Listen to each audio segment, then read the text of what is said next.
अनेक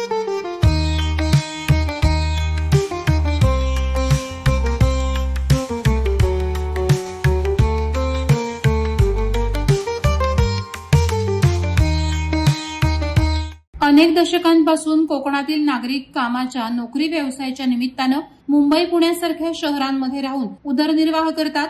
त्यामुळे चाकरमानी हा मराठी शब्द प्रामुख्याने कोकणातून शहरांमध्ये नोकरी किंवा व्यवसायाच्या निमित्तानं स्थलांतरित झालेल्या नागरिकांसाठी रूढ झालाय।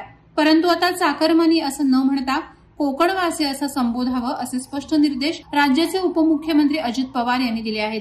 याबाबतचं शासनाचं परिपत्रक लवकरच येणार असल्याचं सांगितलं जात आहे। वर्षानुवर्ष कोकणवासियांना चाकरमानी असं संबोधलं जात होतं, परंतु अवमानकारक असे संबोधन सरकारी कामकाजातून हटवावे असे निर्देशही आता देण्यात आले। नुकतीच मुंबई गोवा महामार्गाच्या अनुषंगानं उपमुख्यमंत्री अजित पवार, रायगडचे खासदार सुनील तटकरे यांच्या प्रमुख उपस्थितीत मंत्रालयात बैठक पार पडली।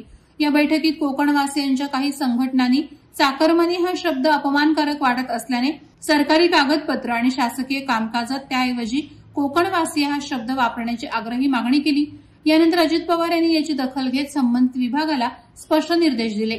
शक्य झालं तर गणेशोत्सवापूर्वीच याबाबतचं शासन परिपत्रक काढलं जाणार आहे। कोकणी नागरिकांनी आपल्या मातीशी नाळ जोडून ठेवली आहे।